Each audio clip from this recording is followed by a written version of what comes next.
Ladies and gentlemen, we'll get started here. My name is Dave Reist, and I'm a senior fellow here at the Potomac Institute for Policy Studies. We want to thank you for joining us here today.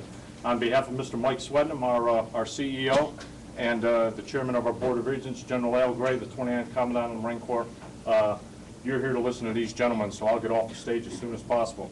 With us today, we have General Mike Hayden, who's with the Chertoff Group, and then after a long career, served as the director of the CIA. Also next there is Michael Tiffany. He's chief architect at Recursion Ventures, and one of our previous cyber panelists, Mr. Jim Woolsey, said Recursion is the best white hat hacker group he's seen. So, Michael, I'm interested to hear what you and your group bring. Next to him, it'll be our first speaker, is Professor James Mulvenon. He's Vice President, DG Intel Division, and you can see as the resume in your package, he brings with him a long list of attributes and accomplishments. I'm your basic Marine. When I looked at this and I saw the word deter, I went right to Webster's, and it says, to discourage or restrain from acting or proceeding, to prevent, check, arrest, or hinder. Then I gave two examples, which I thought were clearly evident. The large dog deterred trespassers. Simple. Timber treated with creosote to deter rot. Simple. Then it said something about deterring cyber, and no, it didn't, because there's not an answer to that at this point in time. And that's why you're here to listen to these gentlemen speak. This is one of those thorny issues. This is something that, from the non-political stance that Potomac takes, we like to host things like this to get some of the best and brightest minds to talk on the thorny issues which face us at this point in time. So with that, Professor James Mulvaney, you're up first. Ladies and gentlemen, what we'll do is 20 minutes per speaker. Okay, hold your questions. We'll go to a Q&A right at when they're done, when General Hayden's finished. And then we'll pass the microphone around. And as they challenge you, we expect you to challenge them back. So, James, you're up. Thank you, sir. I've been called a lot of things in my life, a lot of bad things along the way. Professor was never one of them, but I appreciate the compliment. I run an intelligence think tank in Vienna that employs about 30 cleared linguist analysts, primarily Chinese linguist analysts. But more importantly for today, I think, I'm also the chairman of the board of an organization that Richard Clarke set up when he was in the White House called the Cyber Conflict Studies Association. It's dedicated to the fostering of the discipline or a field of cyber conflict studies akin to that was developed in the 50s and 60s on nuclear warfare. In the course of doing that work, I actually had the occasion recently to go back through the canon. I gave the best 10 years of my youth to the world-famous RAND Corporation. And when you join RAND, of course, they not only give you your nuclear effects wheel of death, but they also give you, a complete set of Kahn, Wohlstetter, Ellsberg, Schelling et al. And I recently reread the entire canon with an eye towards what the implications were for these very issues that we're talking about today. Deterrence, escalation control, war termination, thresholds. And I came to a number of conclusions, and being Irish, I don't have a lot of good news. But in the spirit of Kurt Campbell, I'd like to offer you 3 quick points. The first is that I believe that we're in a period right now of what I would term cyber instability at a strategic level. In other words, that cyber as a warfighting domain and as a peacetime domain is fundamentally unstable. And there are, in the language of the canon of strategic stability. And there's a variety of sources for that. But the fundamental source of that instability has to be that we've built this entire edifice on top of what everyone recognizes as a flawed architecture. It was never designed to have security built in, and now we rest some huge percentage of the global economy on an architecture that we basically have been duct taping security to for the last 30 years. There's a lack of international level governance related to security issues. We spend a lot of time arguing over who owns .com, but not a lot of time arguing over international governance on security. There's a very low barrier to entry. It's very easy for a 13-year-old kid who's good at computers to have a major impact on the world in cybersecurity. This is in contrast, by the way, to things like nuclear warfare and large-scale strategic biological warfare that require massive state-level investments in infrastructure. There's a high speed of decision-making. I know we all like to laugh about making decisions at the speed of the network.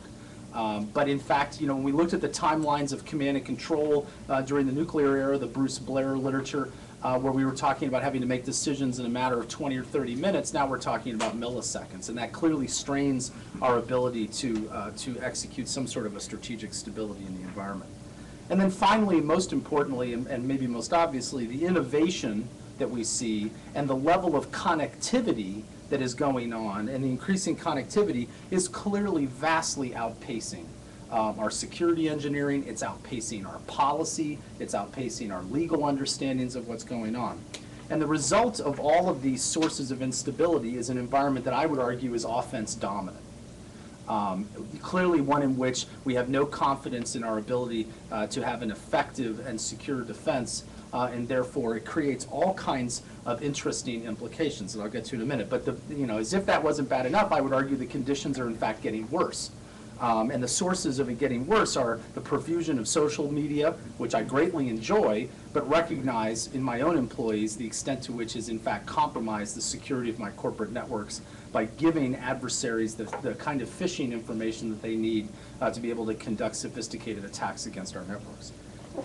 The move towards mobile. I mean, the things that I can do with the iPhone 4 in my pocket, the things I can do in terms of e-banking, and yet the lack of transparency I have about whether security was built into any of those things. We all know this is America, right? Give me convenience or give me death. And I love being able to do e-banking, but I haven't given a whole lot of thought as to whether that transaction is as secure as if I was standing in front of the teller. But then probably most troubling, because it's also, again, opaque to most users, is this mad rush to the cloud. And the implications that has for us in terms of protection of data. And only now, as an afterthought, we're beginning to have these very intense discussions about cloud security. So the consequence of these conditions of cyber instability, in my view, are fairly significant. Fundamentally, I believe it greatly complicates or prevents our ability to deter, especially non-state actors that don't have a corresponding infrastructure to retaliate against. It creates very, very strong incentives for preemptive offensive attack. If only because it's easier to attack an adversary whose defenses are not alerted than it is to attack one whose defenses are alerted. And I'll talk about that in a minute in my second point by contrast by talking about how our Chinese friends view some of these issues.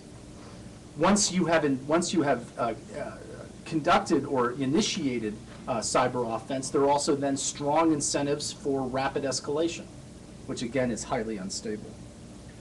And the fact that there are advantages to third parties, strong advantages for third parties to get involved in conflicts with relatively few consequences, only exacerbates that instability.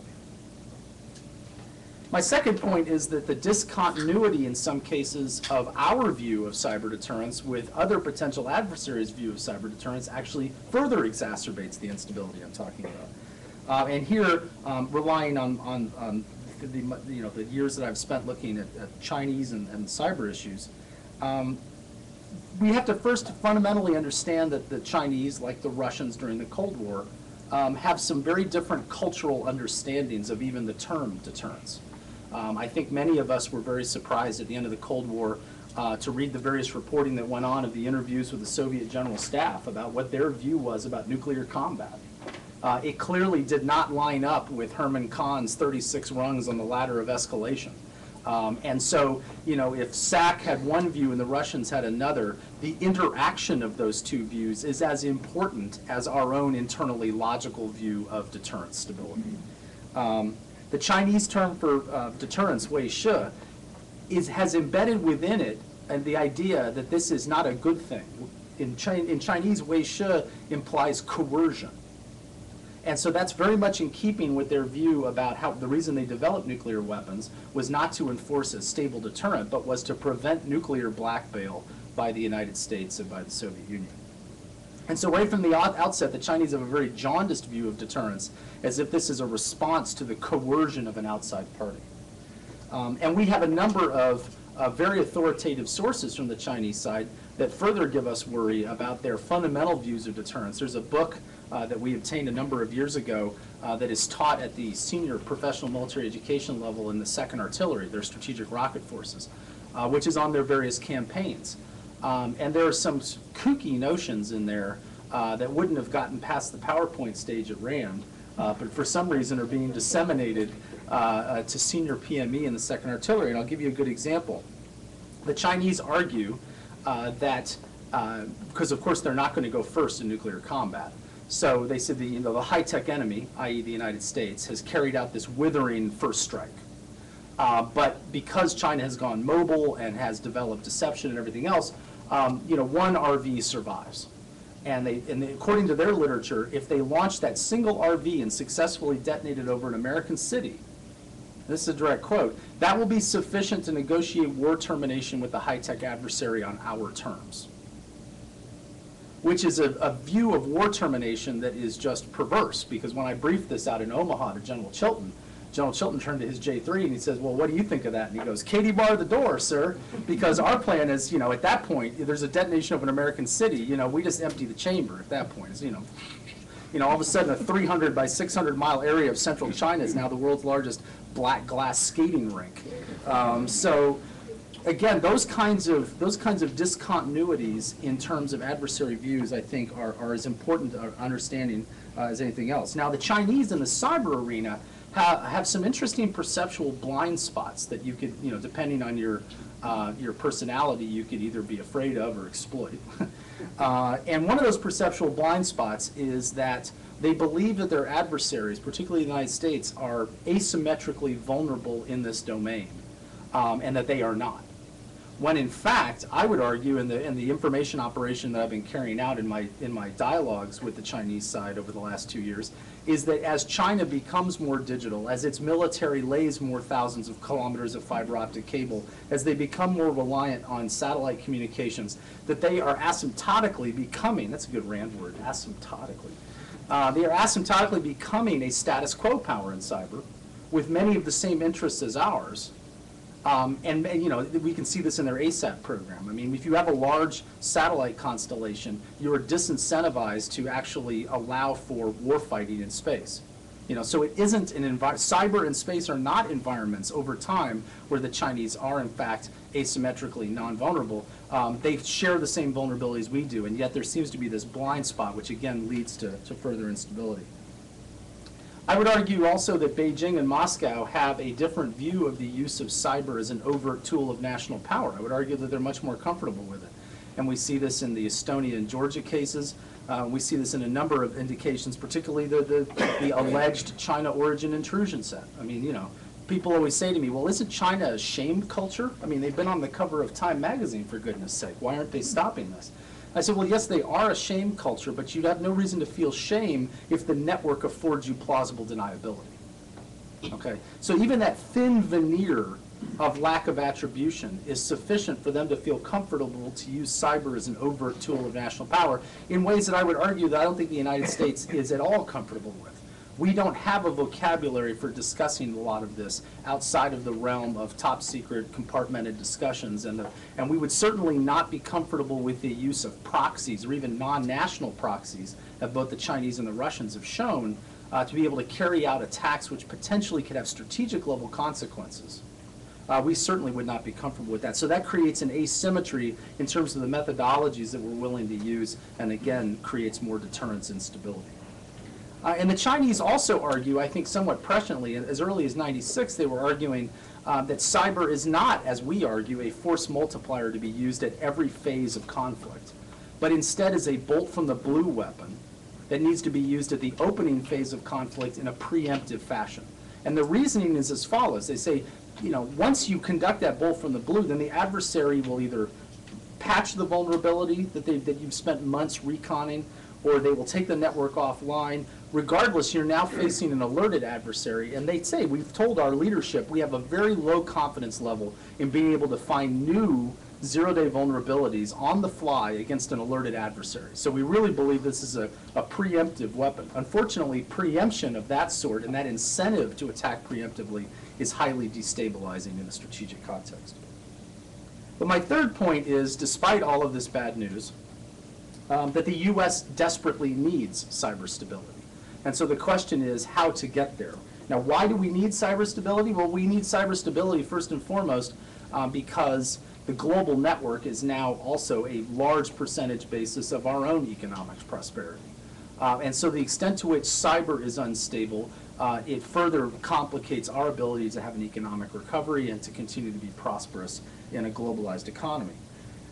Second, in an homage to Joe Nye, I would argue that cyber stability actually enhances U.S. soft power, because we are seen not only as the creators of the internet, but also as the most active proponents of the idea of internet freedom and information freedom and connectivity and openness.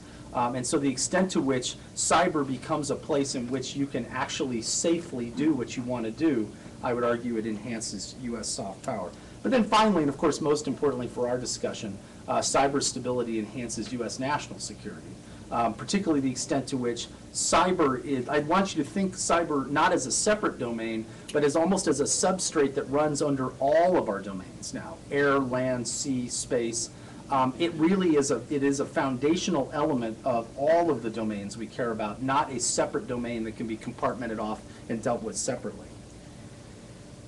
But the problem is that the U.S., I would argue, given the nature of the way that cyberspace has developed, has very limited influence on some of the key fundamentals that are driving this instability.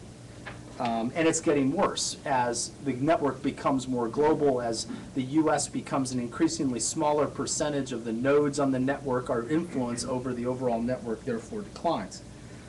Which of course leads to the obvious point that we can't do it alone, much as we like to go cowboy and do it alone. And I'll talk about that in a second. And then there's a variety of trade-offs and objectives that we haven't really sort of muscled our way through. You know, when you read the White House's international strategy on cyberspace, and when you read Secretary Clinton's speeches, there's lots of platitudes in there about our belief in internet freedom and innovation and connectivity. But those and a lack of recognition or lack of public statement that there is a trade-off between that and security. But in fact, we all know that to be true in our personal lives. That the extent to which we increase security, we often increase the inconvenience of using the network. We often make it more difficult. We erect more barriers. We make it harder to share information. But so because we can't do it alone, therefore, I would argue we require both a national and an international strategy. First and foremost, based on the idea of resilience as a replacement for the outdated and ineffectual notion of perimeter defense. And, you know, I recognize, you know, I hope we've all been converted to this. But in case we haven't, I think a strong trend line that I see, particularly among senior policymakers I deal with, is finally an understanding that this is simply not an issue of adding 3 more antivirus programs or buying a new firewall or making the fence higher or the moat deeper or the minefield wider, okay? We live in an environment now where the adversary is persistently inside the network and we cannot remove them, okay? And where there's going to be compromised hardware and software inside the network because of global supply chains, and there's nothing we can do about that. And yet we know what we need to be is resilient as a concept so that we can then operate a flawed network, a compromised network, rather than hoping for some aspirational world in which somehow we've expelled the adversary. And that's a fundamental mindset change that has been difficult for a lot of people, but I think is absolutely critical.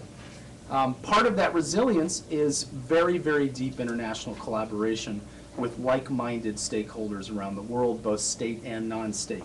And the idea is that, you know, almost what we call an ecosystem model or a public health model, where you collaborate with the countries that are on the same page with you, and you create a sanctuary of cybersecurity such that people have to make decisions about whether they want to live in the swamp or do they want to live on dry land.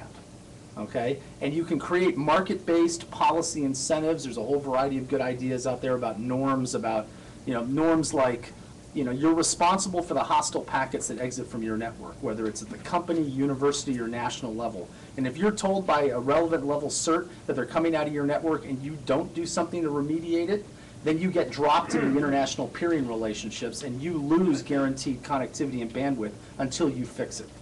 You know, a market-based policy solution that is enforceable, frankly, at the company level and not even necessarily at the national level, and one that resonates with a lot of countries, even the Chinese, because instead of going to them and saying, "We know that you conducted Operation Aurora against Google and you're guilty of all this cyber espionage, and we're going to demarche you," which of course gets the Chinese up on their back legs and they're screaming and yelling about the moral high ground and everything else.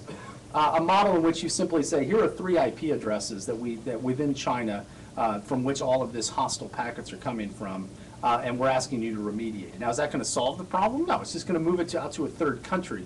But the extent to which we can change the dynamic is a good first step, and those kinds of norms are the ones that people are talking about.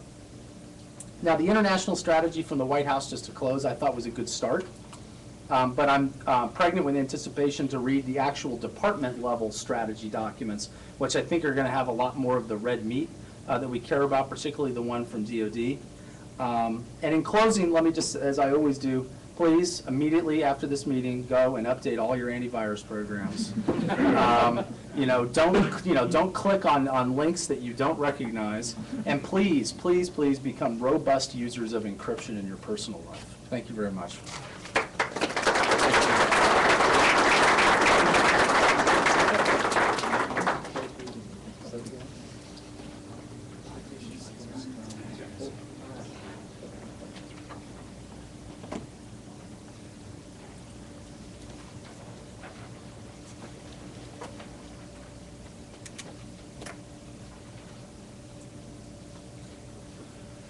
Hello everyone, I'm Michael Tiffany, and I'm up here because I'm a hacker, and I come from a company of hackers called Recursion, and we thought we'd share a bit of our perspective on things with you all. This is a very broad topic, cyber deterrence, and our time is small, so I'm going to narrowly focus on some approaches that we can take to actually achieve some deterrence. I'm not going to limb out the scope of the problem, which was so well covered by the good doctor before me. So instead, let me talk for a moment about how we can actually provide a level of deterrence in this domain that isn't just about exchanging tit for tat. First of all, we can raise the risk of failure, and we can raise the cost of launching successful attacks. My company recently had the good fortune of getting to speak at the Institute for Defense Analyses, and at that time we gave a lovely little presentation about utilizing hackers for defense. It was excellent. And then the next day we got to speak at DIA in a cleared setting where we kind of parted the curtains a bit and talk about how some people like us could take down a major American city with an extraordinarily high level of destruction while we were safely ensconced a few thousand miles away. We walked through in detail how we would do that step by step, and it quieted the room. The trouble with this domain is that force multiplication is cheap, and there are no indicators of force buildup. So the critical way in which we were able to kind of launch our fake attack is that we could go 90% of the way to bringing down major infrastructure without anyone being able to tell. So then all at once we could bring down many things from a distance. And the nature of the way hackers go about things is that the risk of failure was actually very low because we can tell when we can succeed. That we get good feedback and our opponents don't. So it's relatively easy to be stealthy, and we can build up offensive capabilities that then essentially require simply pulling the trigger with a high level of assurance that nobody's noticed. And that, I think, is an area that can be changed, and so it suggests a way to positively influence our defensive posture, or maybe the defensive posture of everyone, and thereby lower attacks because it just becomes a much more expensive affair, and critically, something that is not certain to succeed. Now, why is that such a big deal? Well, in many cases, what we're talking about is attacks from fear-based regimes. And fear-based regimes are, like any other government, made up of people. And in those places, the cost of failure is very high. So you effectively deter very complicated long-term efforts if those efforts need to take place before there's any feedback about whether they can succeed or not. Because people are strongly disinclined to bet their lives on an attack actually succeeding if they're not really sure it'll succeed. So how can we go about doing that? Well, first of all, you have to understand that the nature of modern attacks has critically changed. A flaw in much strategic thinking about cyber attacks is viewing them as one-step operations. We launch an attack, we penetrate some defenses, we know about some holes, we're going to take advantage of those holes and cause a big impact. However, that's not the way major attacks are taking place today. For example, several of the high-profile Sony attacks, also what RSA faced, were based on an approach that first takes control of computers and then uses that held territory to launch further attacks. Hackers, like ourselves, talk about owning networks and owning machines. That's the result of successfully launching an attack against something and taking control of it. And control is really critical. So what we're starting to see is large botnets, or sometimes not just botnets, but other sophisticated rootkits that are breaking into machines and stealthily staying resident. And today, the people who are succeeding at these kinds of attacks are the ones who are trying hard enough. It's actually not very difficult. And when you hold a lot of territory, then you can launch very sophisticated attacks that are very difficult to source because they're coming not from anywhere near where you are, but rather from the machines that you now hold like sleeper agents that you've activated, like the Manchurian Candidate. They've been working just fine, as far as anyone knows, up until the day that you launch your attack. And the way that these systems are built is in such a way that they have distributed command and control. So it's very hard to detect, but I, as the owner, knows that I own those machines. So I can look at how much territory I control worldwide, and then I use that to launch my attacks. So how can we raise the expensiveness of those kinds of territory build-outs, and how can we lower their probability for success? Well, there's a lot of concern about the security implications of cloud computing, but one of the core drivers of cloud computing is something called virtualization. What virtualization enables is the ability for one physical server to host multiple operating systems, or for operating systems to be disconnected from their underlying hardware in such a way that they can be reused for lots of cloud computing users. Well, that same virtualization technology can also be used to provide a layer of deception that separates a computer's true purpose from its apparent purpose to an attacker, or that presents what appears to be held territory to an attacker who's successfully launched an attack, but in such a way that the actual owners of the systems are alerted, and in such a way that the behavior of those owned machines changes when something happens at a very large scale. And this is a relatively simple mechanism. If I own a lot of machines, I want to test that I've actually owned them, so I'm going to send them a few commands. But I'm not going to launch a very large attack right away, because that gives up the ghost. Everyone's going to be able to tell that I've owned all these machines. So my tests are going to be low volume. With virtualization and some changes in network and application architecture that change the way computers behave when you ask them to do one thing versus ask them to do a million things at once, or that change the behavior of a large group of machines when they're doing many disparate things versus when they're all asked to do the same thing, then there's no way to tell that those policies are in place, there's no way to actually tell that your apparent ownership, if you will, of these bots is compromised until the day of the attack, and what you've just tried to do as a concerted effort no longer looks like what your tests appeared you had the capability to do when run at a small scale. Now,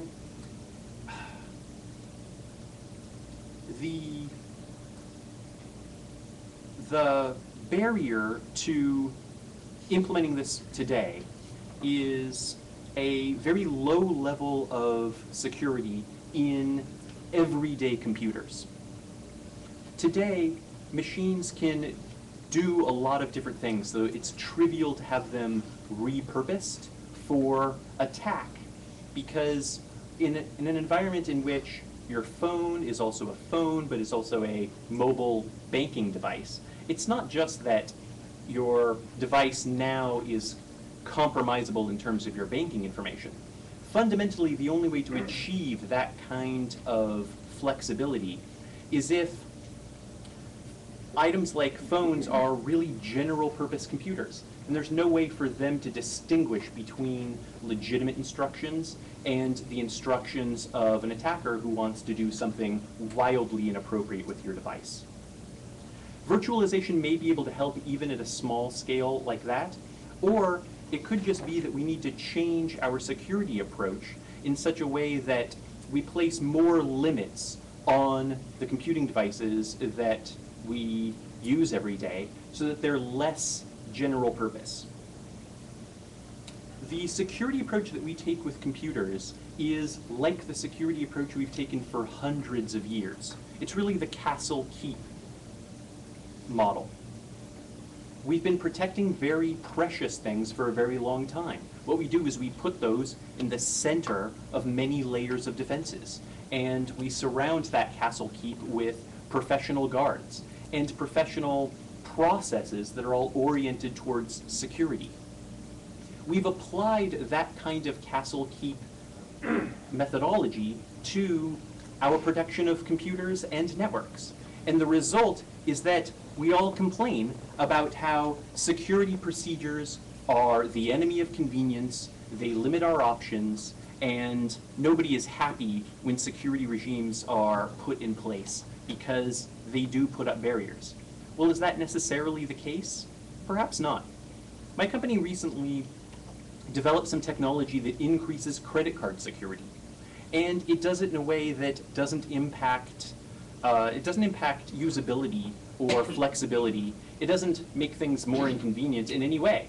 What it does is it turns off, essentially, wireless credit cards so that when you're not actually using them to make a payment, they don't spit out your credit card. Today, credit cards are being skimmed wirelessly. This is starting to make its way into even the television news, where attackers can come up to a credit card that you have in your wallet. You might not even be aware that it's available to tap and go and be read contactlessly. They can read that card and then make a copy and use it like a regular credit card. Just swipe it at any merchant. Well, we added a layer of security there, and we didn't do it in the way that is typical, I'd say, of security consultants, where we say, I'm sorry, you didn't bake security in right at the beginning, so now you're just SOL.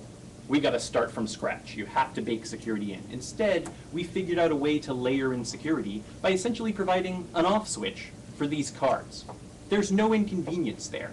Instead, what it's about is limiting the context in which machines exchange information so that they only do it in appropriate contexts. That kind of security model is not built around special procedures. Instead, it's just built around an understanding of what people want to get done and how to provide computing infrastructure that helps them achieve those goals and does nothing else.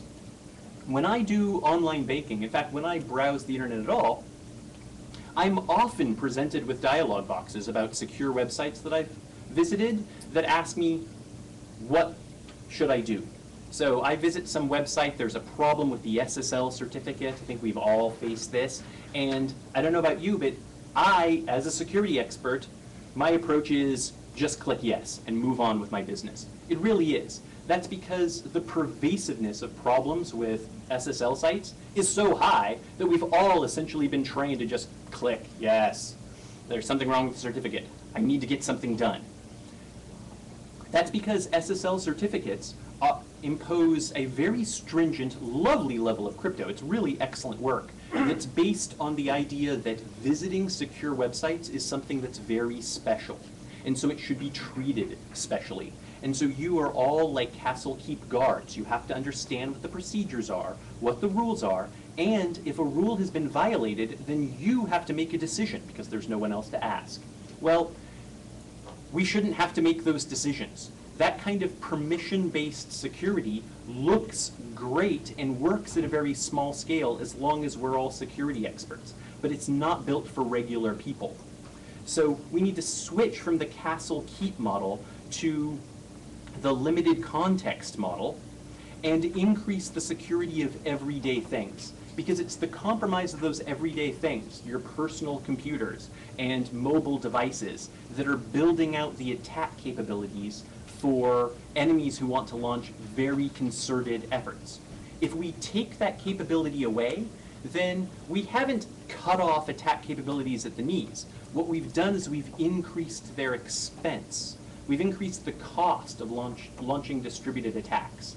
The only way to succeed with a serious concerted attack on any infrastructure or even a large corporation is with an attack that's been distributed in some way, because it's important not to get caught. The modern method of doing this is to use other people's computers. If they're harder to compromise, then you haven't cut off the attackers, because what they can do is build out little bits of infrastructure themselves. Anyone can get their machines hosted at a variety of hosting centers. So you can do that sort of thing. And you can spread out a lot of machines around the world that give you such a capability, but you have to pay for them. And they're traceable in a way that installing rootkits on a few million Windows machines simply isn't, at least not today. So by increasing the security of consumer devices, and doing so not in a way that imposes a stringent security regime, but instead introduces limited context for the functionality of things, then we're taking away the potential for territory building on the part of enemies.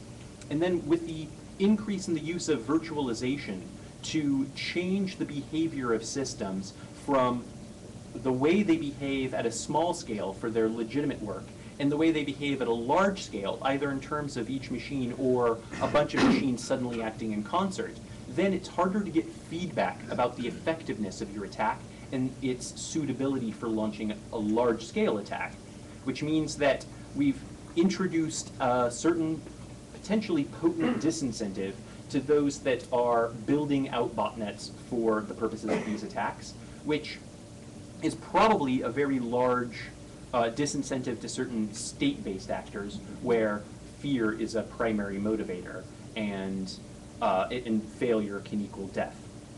Now, I need to give you an example of just this sort of attack that we recently weathered. So Recursion Ventures is a small company, but we have a nice reputation, and a lot of people take shots at us because it's basically going to be fun to brag if you've brought us down in some interesting way, because we're the experts. So if you can own us, then hey, you got some cool bragging points. We recently weathered a very sophisticated attack that actually used a man in the middle, which means that our attacker compromised one of the routers that was between one of our systems and another of our systems over a satellite connection. Now, this blew my mind. I couldn't believe that somebody who was probably motivated by bragging rights was actually interfering with satellite IP connections for little old us. But it turned out that with a little bit of research after we saw evidence of this attack and looked into it, that there is a known satellite connection exploit point, and it had been published previously. So our attackers probably didn't have to innovate at the level of understanding how the satellites worked. They did, however, need to do quite a bit of excellent research to find that attack, realize that it's appropriate for us, and then actually launch it. Now, it didn't work, and the result of that failure was a de-escalation in the attacks that we faced. That's because there's no way to launch a cheap satellite man-in-the-middle attack. So our attackers thought, and quite appropriately, that they'd probably succeed. And when they didn't, they were out all of that time and the money that was required to get access to those support systems. And so they really didn't want to try again. Like, it was no longer worth it to keep escalating, right? So raising the expensiveness of attacks does work. It can be a very effective disincentive, and at scale, it means that you've raised the expense of very large-term attacks. So when coupled with an increase in uncertainty, then you actually have an effective deterrent that isn't about counteroffensives. And I think that that's an achievable deterrent with the market forces that are in existence today, because the cost of attacks are ultimately borne by network operators, and network operators are becoming increasingly aligned, if not in fact actually integrated at the corporate level, with cloud computing providers, because that is the way in which a lot of server computing infrastructure is headed, which means that successful attacks against clouds are also ones that dramatically increase the cost of transit, which means that there's a financial incentive for those attacks to not succeed, or for the sort of behavior differential between systems at scale and at a small scale can be built in. And I think that the market is actually headed that way, because these guys are feeling the actual brunt of security. So with just a little bit of smart policy tweaks, I think that we can achieve that level of deterrent without even a lot of state sponsorship on our part, because we're not talking about an arms buildup. We're actually just talking about devices and networks getting smarter. Thank you very much.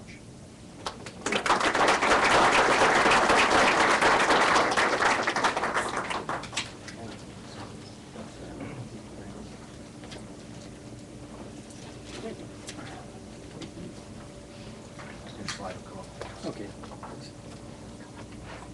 What I call for, just a little bit, okay?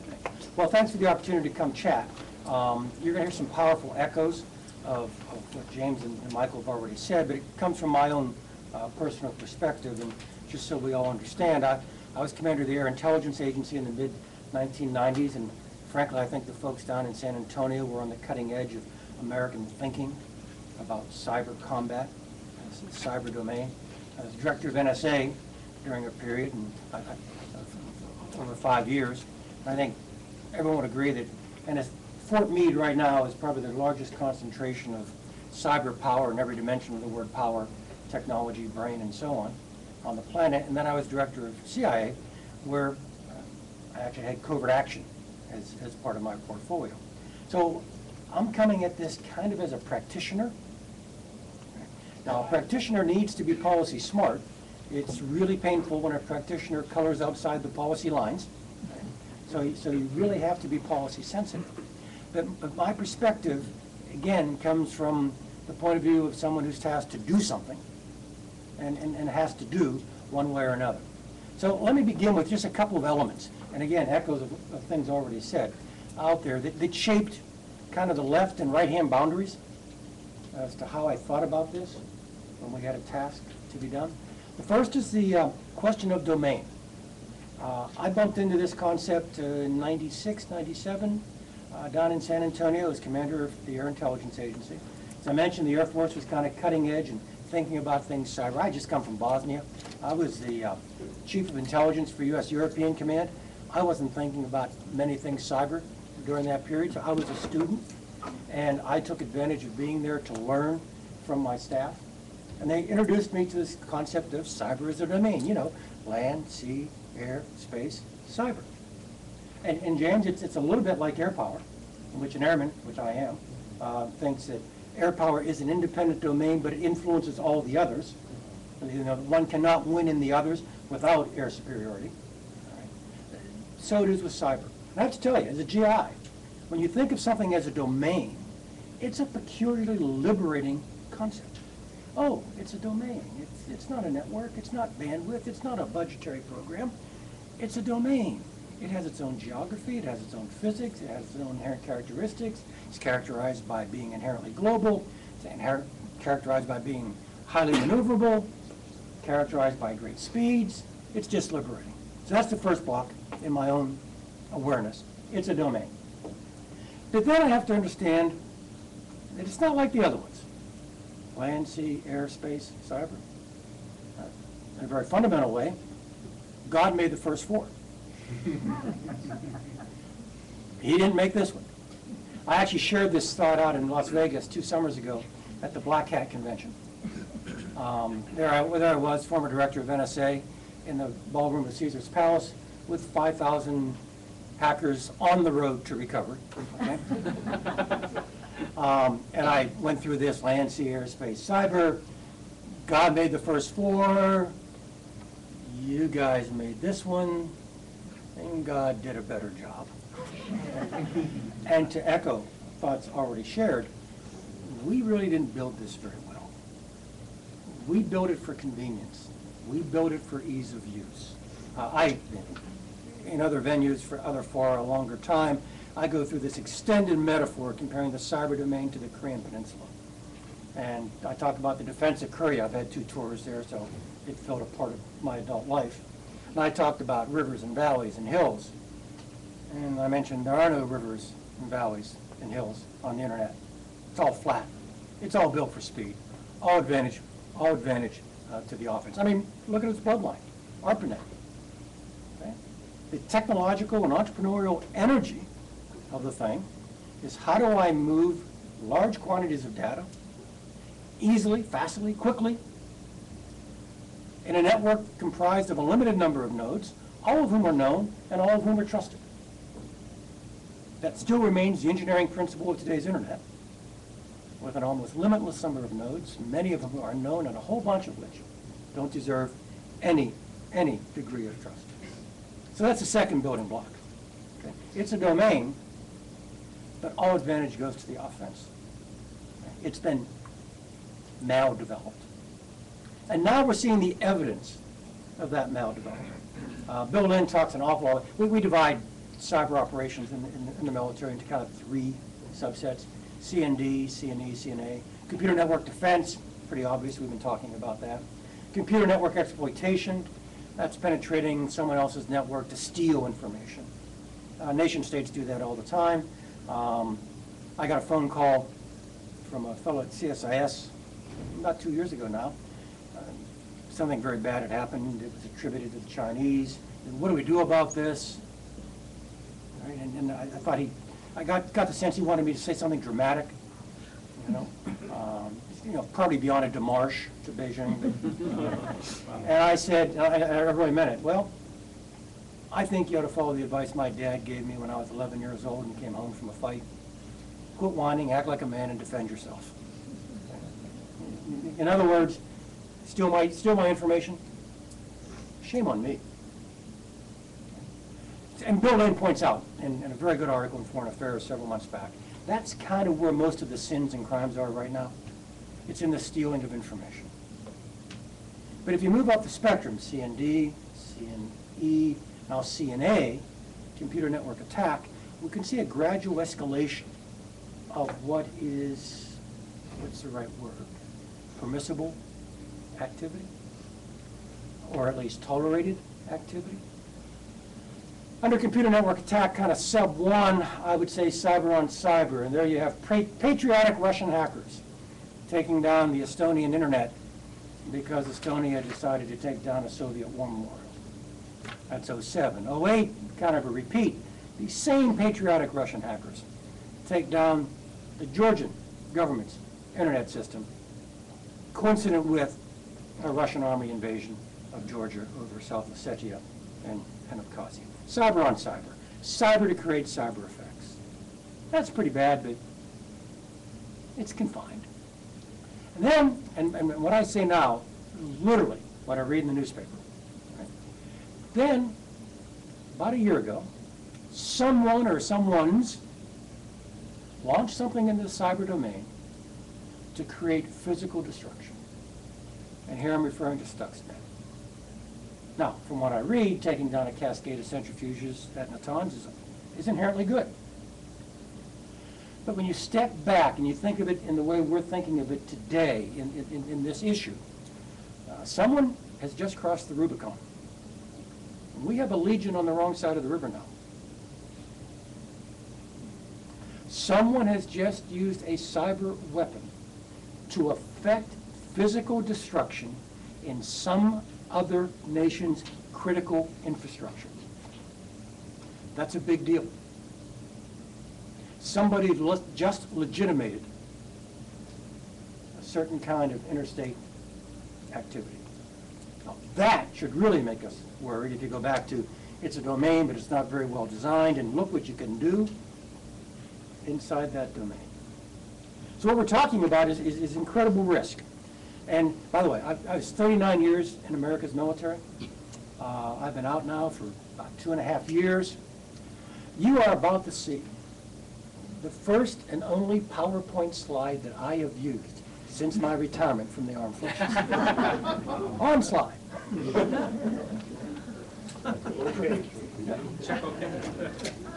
And I want you to understand the sophistication and the nuances present in the complexity of that slide.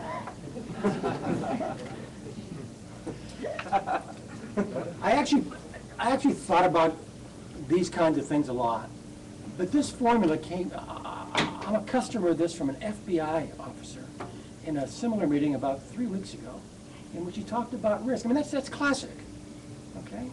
Risk is the product of what the threat is, times the vulnerability, times the consequences. That's how we calculate risk. And you're all picking up on this very quickly. Those are not plus signs in there, those are multiplication signs. And so if you work down any one of the factors, the quotient goes down. The amount of risk goes down. If we're talking about driving on the roads in Northern Virginia, vulnerability may be whether or not I'm wearing my seatbelt. Consequences, my USAA auto insurance. The threat, how are the roads?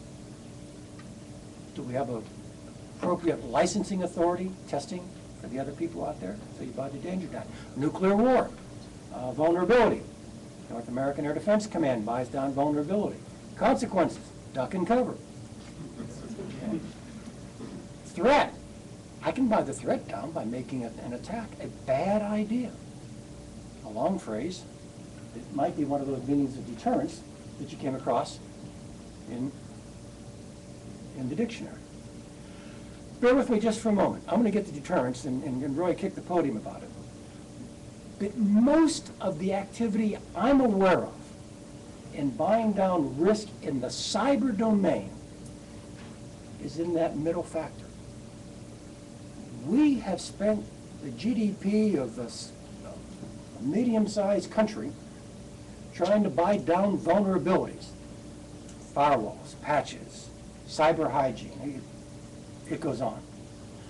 I would suggest to you, by the way, we should do that forever. That's a really good idea. You've got good advice here earlier in the presentation. But in the macro sense, we are probably approaching diminishing marginal returns on what we can do by buying down that factor. And I can see it, particularly now in my second life where I have a kind of a wider field of view and see what American industry is doing. I can see a migration from the middle factor to the lower one, to consequences. Okay? Mitigation, resilience, operating while under attack, operating while penetrated. And so it's just not all put into the perimeter wire. It's how do I work even when the perimeter wire is penetrated. By the way, it leads to some fascinating things. If you begin to shift your weight from your left foot to your right foot, under vulnerability, you're worried about everything coming in. Under consequence and consequence management, you start to put a lot more focus on what's going out. Under vulnerability, you're out there trying to figure out what's the next zero-day threat coming at me. I mean, what's out there beyond the perimeter? Under consequences, you're self-aware. and your defense is built upon your self-awareness because you now detect what's anomalous. I actually see a shift in our activity from vulnerability, never leave it, still good, in the direction of consequence management. And now I'm beginning to see a shift in cyber thinking to that top factor, threat. How do I actually reduce the threat? And let me just throw 2 or 3 thoughts that I see swirling around out there. One, and I think James mentioned this earlier, why don't we just throw this one away, go back to the bag, pick out another ball, take a mulligan, and hit it down the fairway again, and build ourselves a new network? There is, frankly, I'm going to seance like this at Georgetown. I get a question about halfway through the Q&A about, hey, can we ever defend this thing? I figured, it has to be true, but I'm allowed to be provocative. Okay. I say, no, I don't think we can. Right. And the people on the left and right of me, much more knowledgeable about this than I, shock the bejesus out of me by saying, I agree with Hayden. We can't defend it. So one thought is, take a do-over and let all those people who want to violate their own privacy on Facebook and Twitter and LinkedIn, let them continue to play. But serious people with serious things begin to put their stuff in a separate universe. You begin to see the echo of this a little bit in the DIB, the Defense Industrial Base effort going on at Fort Meade, and in something Keith Alexander, my successor as Jones and now Cyber Command Commander, calls dot secure. There's another way you can buy down the threat, already suggested. Okay? Creating international norms which define certain kinds of behavior as simply, we don't tolerate them.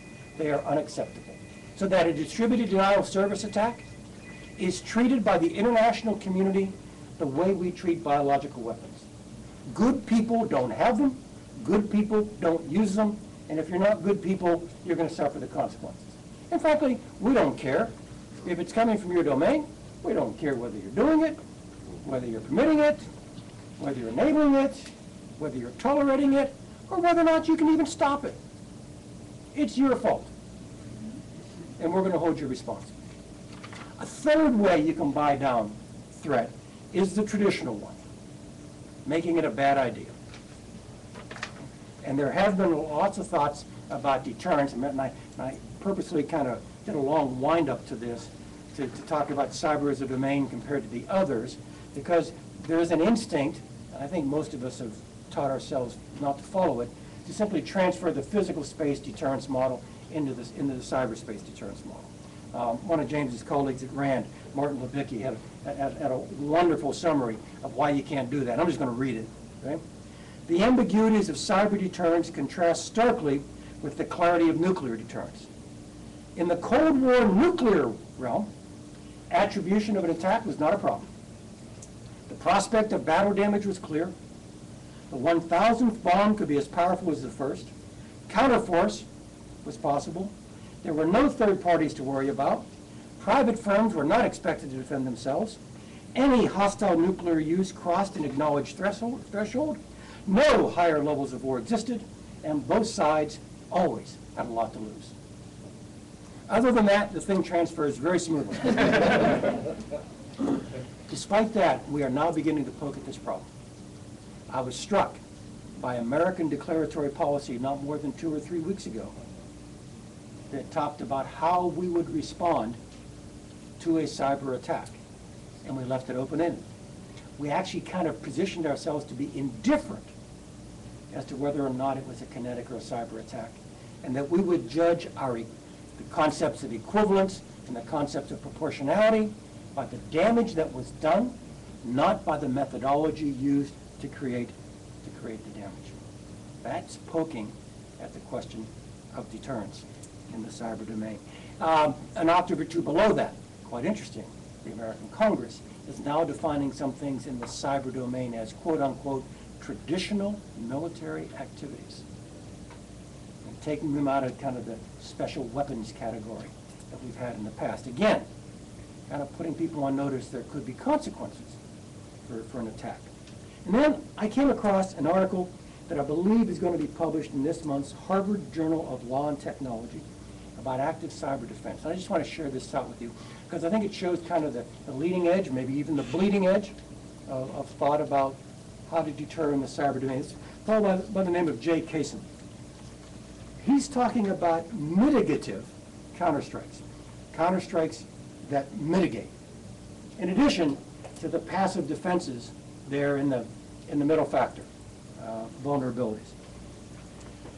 His point is, if you're under attack and you can detect and trace back, you should be allowed to mitigate the effects or the continuation of the attack by go ahead and punching back.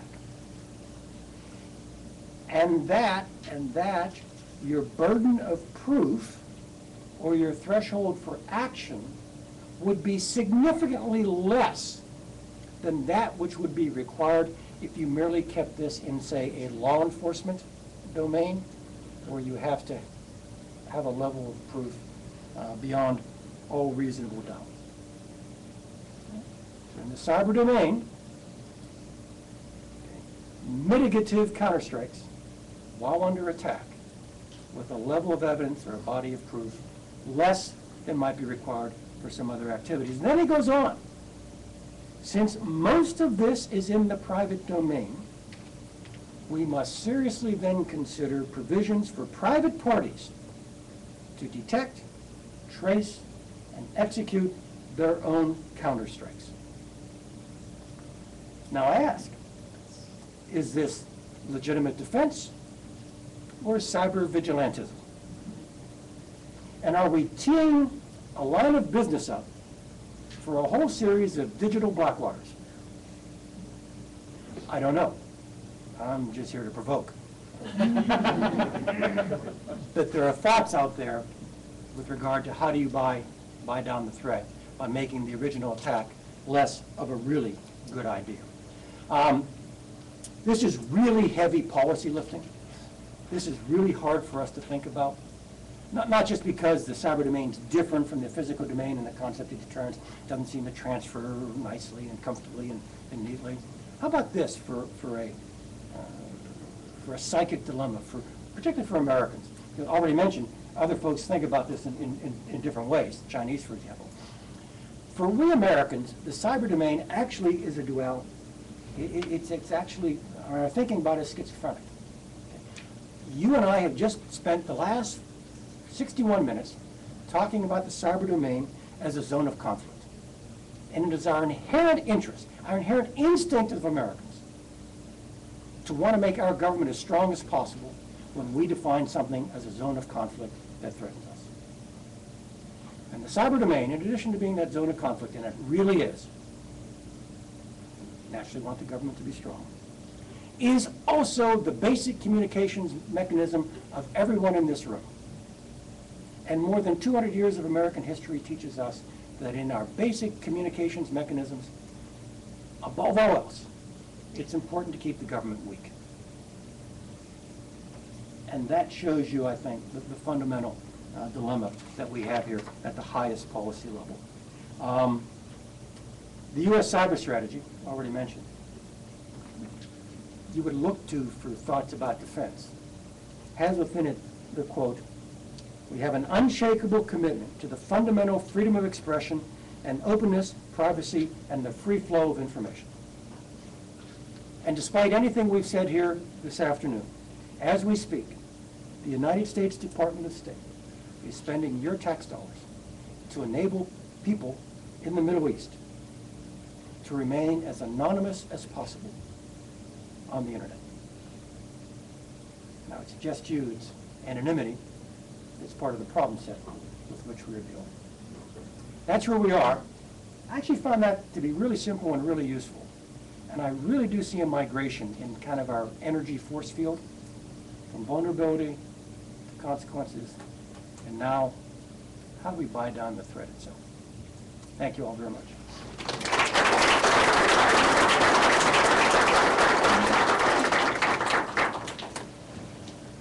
Ladies and gentlemen, we'll take your questions now. We've got a microphone around the room, so if you just raise your hand. Sir, we'll start up here. Dan Keel, National Defense University. A couple of real quick observations, then a question. First of all, General Hayden, your ability to provoke marks you as a professor in being, if not necessarily in fact. I was struck by your comment about the Harvard Law Journal, because one of those points is exactly what I made in the last issue of Joint Force Quarterly. But the question I want to pose, I want to pose it to you and then for comment to James, and I want to make it as in form of an analogy. In a previous lifetime, 20 plus years ago, when you and I were both on the air staff, we were struggling with the problem of the Air Force trying to find its way, in that we were exquisitely good at the tactics, techniques, and technologies of air power, but we were wondering as to what is this thing that we call air power, and what does it mean, how do we use it? I'm going to suggest an assertion for you to react to, that that's exactly where we are in terms of cyberspace right now. We're really, really good at doing things in there. Why? And what does it mean to us in the larger scale, nationally, et cetera, et cetera? And then the point for James to comment is, are others, perhaps the Chinese, farther along that pathway of, from a national perspective, getting their arms around what is this thing and why is it important to national security than we are? And that, okay, Dr. Griffin. Please, sir. Analogies always break down, right? But I have been struck at how analogous this cyber journey seems to be with the journey of air power. If you take the arc of air power, all right, the first thing we did with it was, well, that's kind of interesting. Let's do very familiar things with air power in slightly more efficient ways. So the first thing along the signal corps, and its first combat mission was reconnaissance. And so again, you take it and you apply it to very familiar tasks, which you can do a bit more efficiently. And it takes great thinkers to get you further down the arc. Well, no, this is a discontinuity. This can do things differently. I mean, in North Africa, in 1941, 42, tactical air power belonged to corps commanders. We had progressed, it was no longer reconnaissance, it was artillery. So you took a theater-ranging weapon, like air power, and put it under the command of somebody with a field of view bounded by his core boundaries. That's irrational, but it's how we did it. I think we're kind of on that arc with cyber, like we did with air power.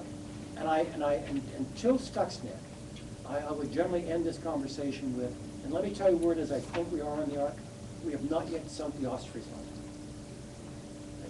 I think with Stuxnet, we've sunk the Osprey's line. Everyone now understands in maybe an inchoate, unsophisticated way, this is a big deal, and we really need to think a lot more about it. So that, I agree with your model, your paradigm, very much so. Yeah, no, Dan, thinking about the way the Chinese have gone through this, again, just another interesting difference in frames. You know, in our system, we had this huge fight about 15 years ago between the electronic warfare people and the computer people, right? It's not over. Yeah, well, I would argue that it largely is over, because the argument at the time was cyber is just a part of the electromagnetic spectrum, therefore it should fall under the umbrella of EW. And of course the computer people all screamed like stuck pigs and said, no, it's completely different, it's not jamming, it's not this, it's not that. And I would argue, provocatively, that the establishment of cybercom is the manifestation of the fact that the computer people won that debate. Okay, we're not spending a lot on EW anymore. We're spending a hell of a lot of money on cyber. In China, the exact opposite thing happened. The EW people wiped the field of the computer people. And so this notion that the Chinese military has of integrated network electronic warfare, and cyber is now resident inside the EW military command structure, because they have this much more holistic view of cyber as being yet another part of the electromagnetic spectrum that needs to be integrated with both network warfare and electronic warfare. And so there you can see, you know, that leads you to a lot of very different places in terms of, you know, TTPs, in terms of how you're going to actually do things. Just a comment about Stuxnet. I think nothing has done more to bolster, in an abstract sense, you know, and I have no special knowledge either, U.S. cyber deterrence than Stuxnet, because it really highlights, you know, because, you know, I know Dick Clark and McConnell were always talking about cyber war, but the vast majority of what we'd seen was cyber espionage. And so cyber war was this far off thing that hadn't happened yet. And I think writing about cyber war was sort of muddying the waters about, you know, categorically about what we were talking about. But Stuxnet, I agree with the general entirely, fundamentally different time, crossed the threshold, And the Chinese, of course, not surprisingly, are obsessed with Stuxnet, and they write about it all the time. But their evidence of US attribution was that it was specifically designed to limit collateral damage, which is the American way of war. In other words, it was designed specifically not to propagate out of control like a worm. It was meant only to attack certain systems and certain configurations, and when they didn't find those configurations, to go dormant. And that is a very American way of war. And so the Chinese conclusion is, because we spend more money than anybody doing modeling of every drone strike and every bomb strike in the theater so that we don't hit the school or the mosque or whatever. Nobody else cares about that stuff. Other people just indiscriminately carpet bomb. But we actually care about that. And so the fact that Stuxnet was designed that way for the Chinese is the smoking gun, that it was a US weapon. Michael, anything to add? Yeah. Fundamentally, the flaw in the Harvard Review piece is that by lowering the standard of evidence for what constitutes a legitimate provocation for a counterstrike, what you're essentially saying is, and it's particularly easy to fake this data so that you can launch what we call a denial of service by proxy. So I want to attack Bob here, so I make an attack appear like it's coming from Bob, and I launch it at a whole bunch of people who have an awesome counterstrike capability. And I'm laughing, because everything in the digital domain can be faked. And that's why the Chinese need to draw on this sort of analysis in order to do any Stuxnet attribution. Because if you look at Stuxnet, there might be some evidence that could tie the code to one place or another, but the simple fact of the matter is that anything digital can be faked. So I can fake all of the data required to do that attribution. There's no question that if counterstrike capabilities like what was proposed go into place, most of its usage will be denial of service by proxy. That's absolutely where the cutting edge of the attack front will head, because it's hilarious, and and it gives you a tremendous cheap force multiplier, and that's what cyber attacks are really all about. One of the fundamental differences between attacks in this domain and in all others is that it's relatively cheap to scale up an attack. Exploiting 10 million machines doesn't cost substantially more than 1 million, whereas fighting a war on 10 fronts is a substantially larger affair than on one. Once that metaphor breaks down, then the name of the game is force multiplication. So you're essentially just arming the enemy at counter-strike capabilities like that. Thank you. Dr. Ritzman. Thanks. I'm Charles Schwarzfeld from the Institute. I'd like to pick up a different thread from General Hayden's great talk, and that is the action of private organizations or citizens to become active. There's a nice historical analogy, and that's the privateers, who were targeted often by the crown, but those partly for commercial reasons and legalistic stuff, where private citizens set out to right wrongs. And that was accepted. It was recognized as sort of a part of international law. It was done a lot. And that opens a fabulous picture of what one might do. And maybe we ought to have some more systematic discussion of that dimension at some other time. It's letters of marque and reprisal. Exactly right. Which are embedded in our Constitution. The Congress has the ability to We did it. to issue. Of course. I think one aspect, Doctor, is in other venues I talk about how big a deal is this cyber thing, and I said, well, I think the last time we had something this big to our species was European man's discovery of the Western Hemisphere. Okay, that's going back in history. What was the last thing as disruptive as this? You can agree or disagree, but I extend the analogy. And one of the elements of the analogy was we changed our language based upon the discoveries, both sets. And in the European discovery of the Western Hemisphere, we have large commercial enterprises, East India Tea Company, Hudson Bay, acting like nation states. Google. And then I usually get off stage by throwing this out to be provocative, but not very knowing how to finish, saying that, and here you have one of those, Google, being attacked by the People's Republic of China. So now I've only been in the private sector 3 years, but I don't think that's normal commercial behavior. And so we have kind of entered an arena in which, you know, everything old might be new again for some of these approaches. I have been struck. I really thought I was just purely making it up when I was 3, 4, 6, 9 months ago, since so much of this is in the private sector. But I have been struck, and these could be very bad ideas, as already suggested, but I've been struck by how many people are raising their hand and saying, what about this? Well, I mean, as someone who actually runs a privateering organization currently, because my organization has a letter of marque from the U.S. government to interdict the enemy's shipping, and if caught, we will be hanged as pirates. But at the same time, I also know the very bright line of the 1986 Computer Fraud and Abuse Act, you know, which is a very important anti-privateering, you know, mechanism. You know, much as people in the U.S. government always used to say, "Oh, just give us the data, and you know, we'll forget we got it from you." And I'll be like, "Oh, time out."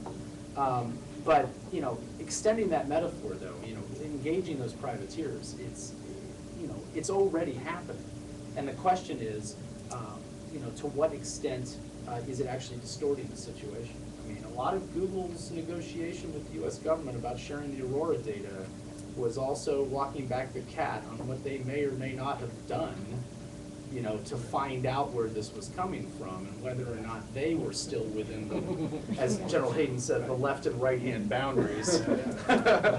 And so, you know, and getting that CRADA in place was a nice little piece of, you know, commercial immunity for them. But the question is whether we want to legitimate that kind of behavior. Frankly, my larger question is, could we stop it even if we wanted to, given the anonymity, given the plausible deniability? Is this a phenomena that we can even enforce and govern? We haven't been able to enforce and govern the other malicious activity on the network, so why all of a sudden are we going to be able to stop this? Unless you're talking about official, I mean, I have banks coming to me, I'm sure Michael has the same problem. Lots of people coming to you and saying, I'd like you to meet our, you know, black deniable team, you know. And, you know, they don't work in our building and they don't have badges and they're not on our payroll and, you know, but, you know. And the question is, you know, when we deal with a new environment of insurance liability and those kinds of things, SEC filings, as those become more binding, does that in fact deter companies and other private individuals from engaging in this kind of behavior? In other words, can you build a policy and legal and insurance and liability regime that actually drives that up? Because that's largely how privateering dried up, was the fact that, you know, it became inconvenient to the states that were using it, and it became more of a cost than a benefit. Michael, Yeah, so Recursion Ventures has the eye patches. We're just waiting for the letter from Congress. That's great. in the front here. So since the 9 Supreme Court justices showed their decision that corporations are actually people, and since people have the right to self-defense, if any of us go outside this building, inside this room, get attacked, we are allowed to morally and legally defend ourselves within reason, up to and including lethal force, if the circumstances merit it. And what do you think of that? Well, again, the problem is that, you know, the 1986 Computer Fraud and Abuse Act says that you may not gain unauthorized access to any device, regardless of whether it's in the United States or abroad. And it says, you know, that whether, you know, the murky thing is unauthorized access. Now, as a, you know, as a reformed hacker myself, I don't define port scanning as unauthorized access. Port scanning, you know, you've left these ports open to the global internet utility as a way of communicating with the network, and therefore I'm well within my rights to scan your network and figure out which ports you have open. And if you've left the wrong ones open through sloth or incompetence, that's your problem, not mine. But it's, you know, so finding where that edge, that line is, but I can't think of many scenarios where I can actually prevent people from doing things or retaliate for things that people have done without crossing that threshold.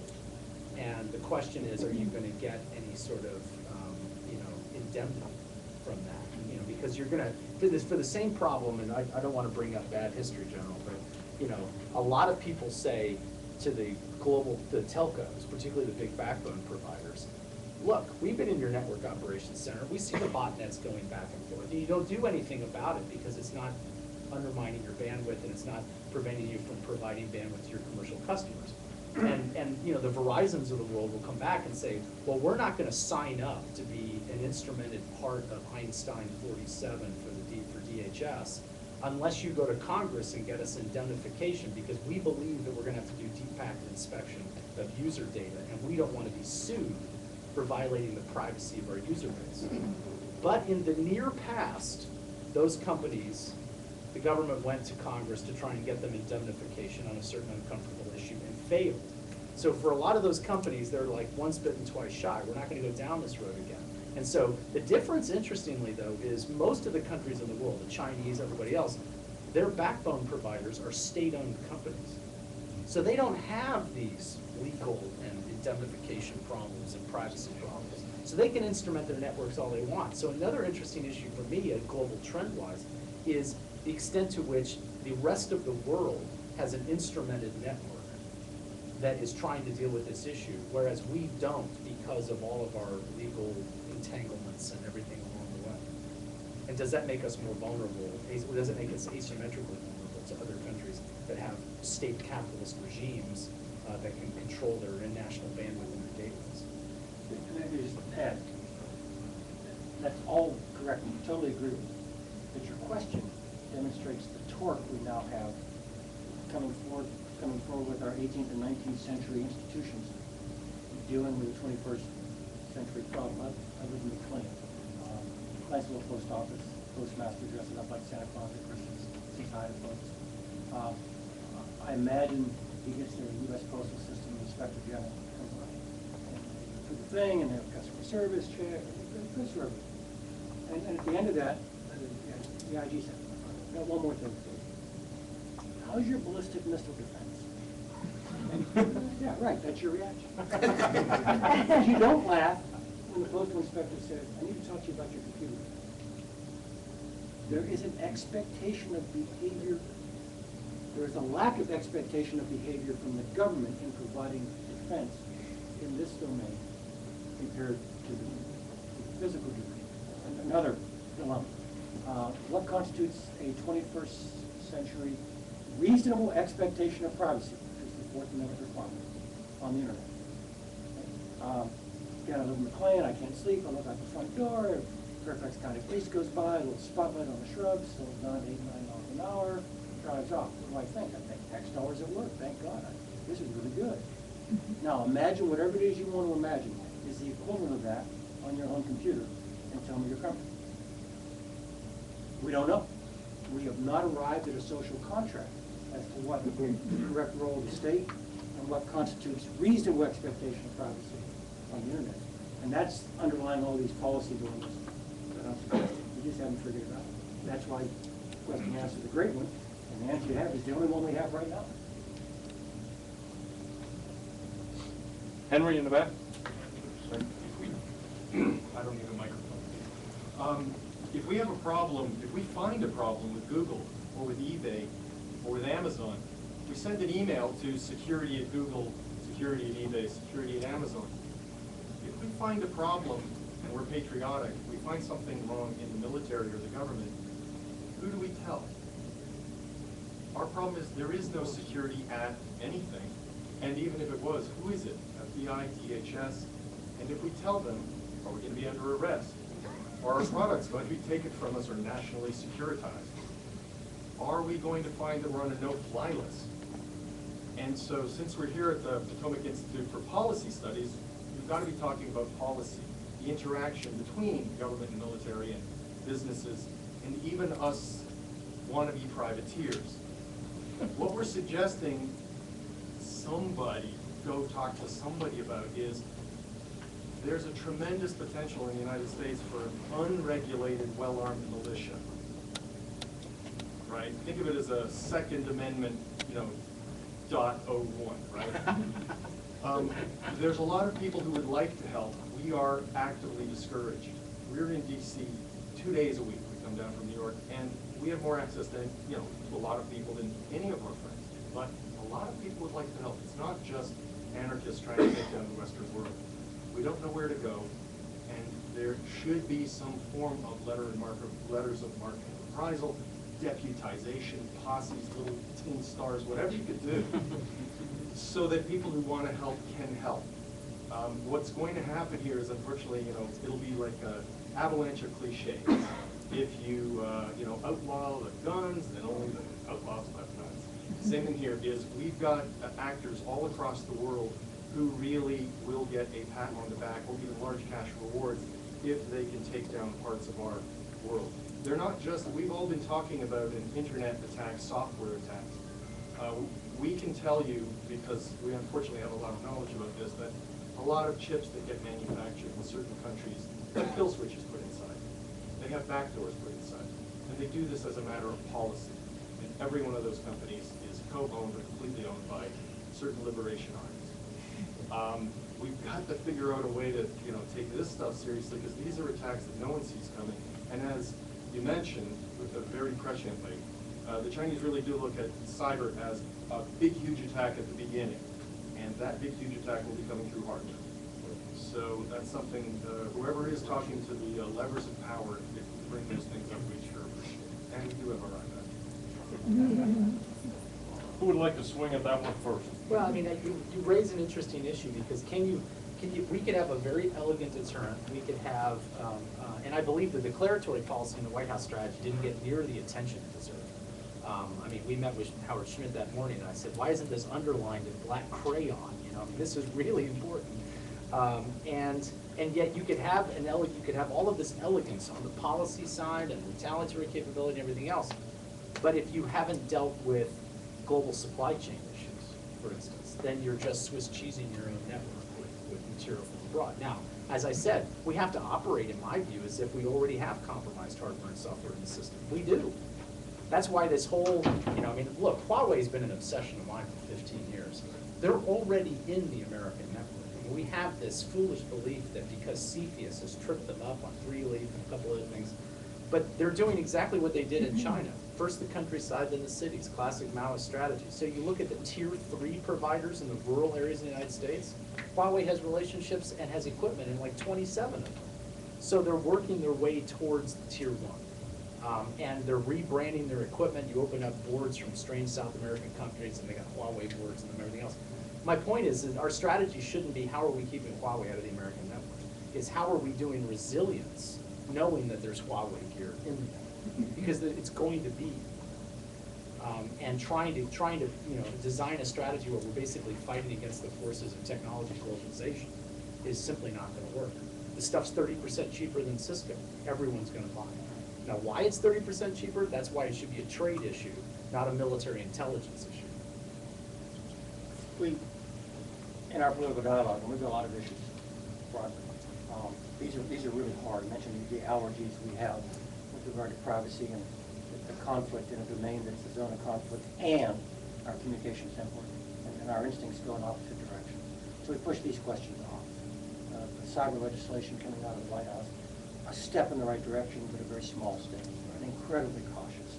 And it's replete with language about how we're going to defend your privacy here and there. I mean, it almost trips over itself. I understand that's all valuable. It's almost as if they recognize how deep the allergy is, right? If we, however, do not act boldly, I'll refer to the way Michael McConnell puts it, something really bad is going to happen.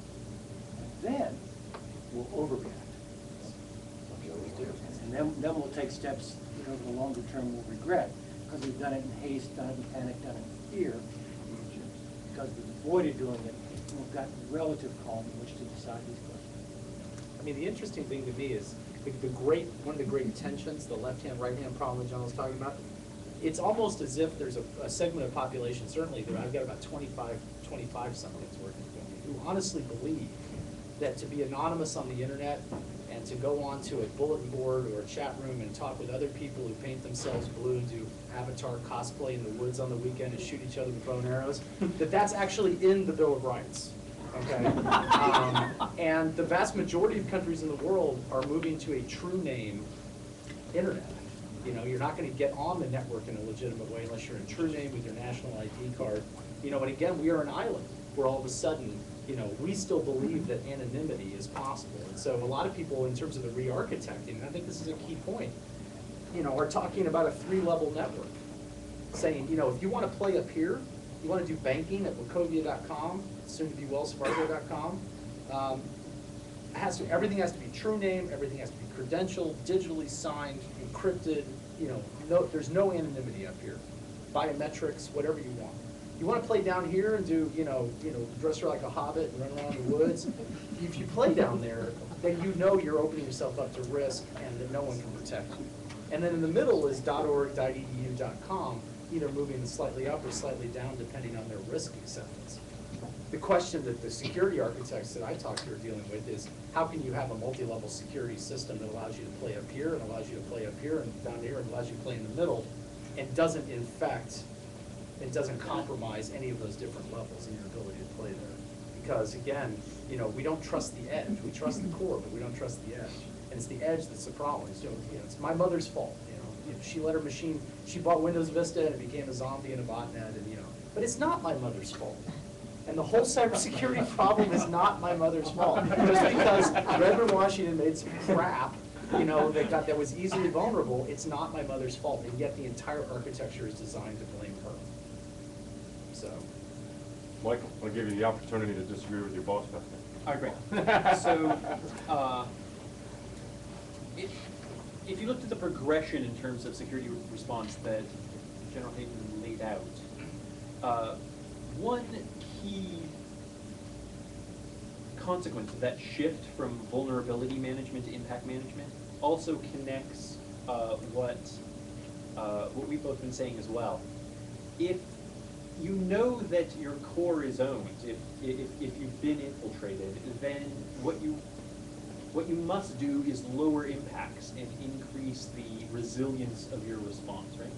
And so what that in fact means is actually shifting uncertainty away from you and onto your attacker, because you know how you are going to behave in the event of an attack, because that's what your planning is aiming at. What does that mean? That means that you've actually achieved an increase in uncertainty. Antivirus products don't work very well. Firewalls don't work very well. Why? Well, they work insofar as they set out to achieve their objectives of blocking certain things, but attackers can get a hold of them. So it's trivial to buy a copy of all of the antivirus programs and then test your virus against them. So you know when your virus succeeds against antivirus. You know when your attacks succeed against these firewalls. So there's no uncertainty there. When you put into place security responses, and for that matter, operational responses that ensure that your business can actually work or that your objectives can be met even in the event of a compromise, then you've actually taken some of the uncertainty away from your operation, and you've done that in a way that's invisible to the attacker. So you've increased uncertainty, and therefore you've increased costs. So that kind of approach works, whereas trying to purge the supply chain of the sources of vulnerability can't work. And before I let this point go, it seems a shame to me that we do too much conflation of the concept of security with anonymity. However, it's not at all clear that solving the attribution problem is really going to increase our defensive capabilities. When we look at the problems, when we do an assessment of all of the points that have been raised here, we all talk about the lack of attribution as being a problem, but it's not the problem. So it's not at all clear that we all need to give up our privacy and our anonymity mechanisms in order to achieve a security objective, because if we fiat that all attribution problems go away, we still have a serious security problem. So why bother? And when we look at State Department programs that are increasing what are called privacy-enhancing technologies, I think that there is a role for that in raising the security of everyone worldwide.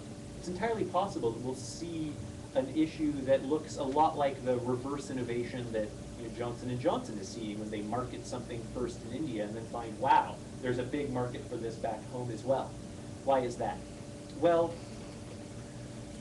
increasing the privacy of the endpoints, the potential for anonymity at the endpoints, means hardening your communication devices against concerted attackers. If we're outfitting Iranian dissidents with the mechanisms to communicate that can't be penetrated by the current regime of Iran, then we've developed something that's hard for criminal gangs out of Eastern Europe to attack as well.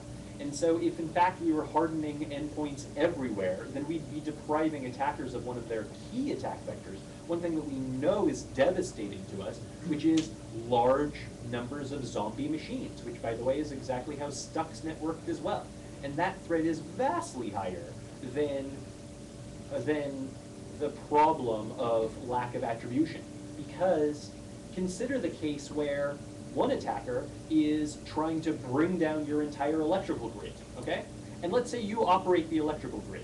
And let's say that you do have a right to defend yourself and launch a counterstrike. What are you going to do? Are you going to bring down some other country's electric grid? No, of course not. So maybe you could launch some kind of cyber attack against their capabilities and packet them off the internet. Boo-hoo. They're trying to bring down your electrical grid, and you're going to like harm their ping times. It's not actually a major deterrent, right? So having the capability of determining exactly who is attacking you is not going to be tremendously helpful. And instead, if the endpoint hardening was pervasive enough that it's actually helping regular telephone users, very unsophisticated people who are facing oppression and oppressive regimes, well, actually, that might raise the bar and make everyone harder to attack. And so that would be a good thing. And interestingly enough, this also opens the door to a potentially completely different answer to the question of proportionality in counter response, which is, this is a special case just for those regimes that actually are interested in oppressing their citizenry. Well, again, if you look at Iran, the way that they're able to monitor cell phone communication throughout their entire country, and the way that they're able to do that to such a good degree that they're able to target organizers for disappearing, is with technology that they purchased on the market from joint ventures between Nokia and Siemens and some other technology providers. Now, that stuff is filled with at least as many security holes as regular desktop software that we're all using today. Trust me, if in a bet between who's better at security, Nokia Siemens or me and my friends, you should bet on us. That means that we could in fact launch very interesting counterstrikes against specifically those kinds of infrastructural systems that are used to actually oppress people.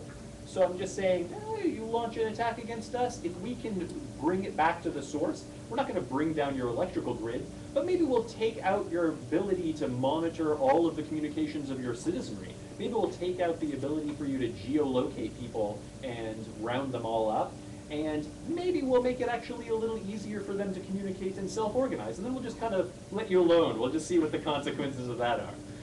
That kind of counter-strike capability might actually work as an effective deterrent in a way that would also play well in terms of very difficult questions that we're facing about how proportionality should work in this domain. And it goes hand in hand with that endpoint hardening that, yes, the State Department is working on, and as a matter of fact, I think that lots of security companies should be working on, because right now we do face an asymmetric vulnerability. The combatant versus combatant warfare is nice, but probably a historical blip.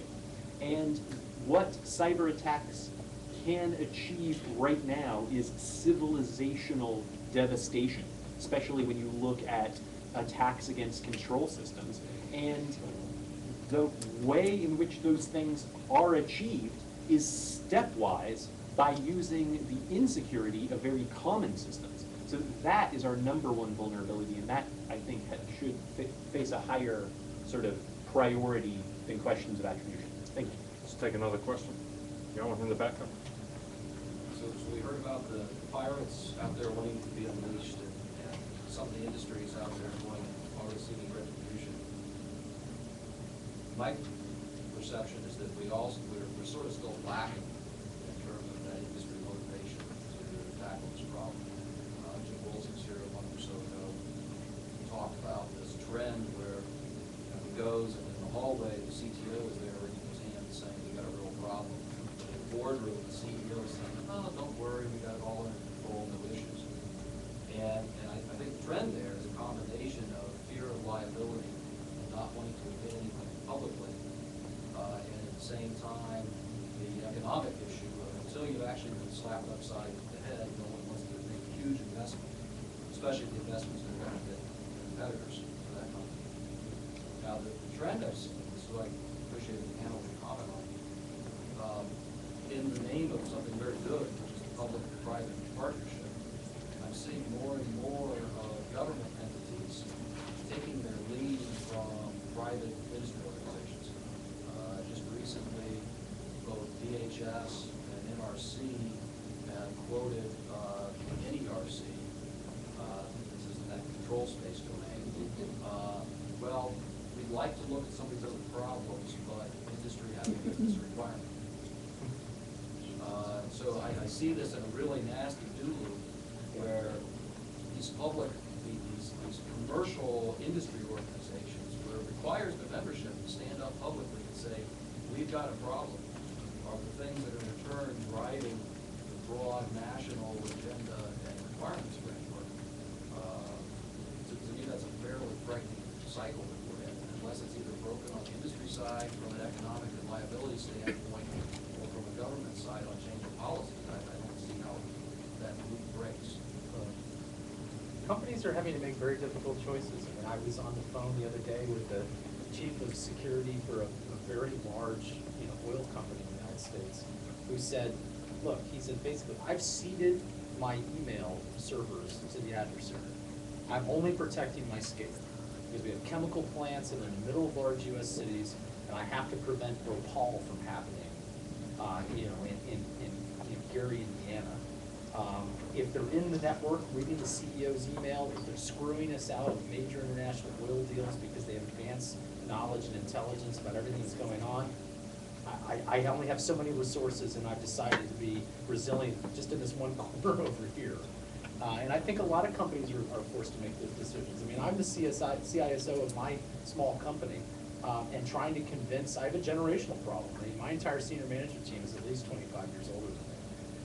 And trying to convince them why we need a Barracuda machine, why we need NetWitness, why we need, every single one of those decisions was incredibly difficult. And they weren't seeing the implications of it at all.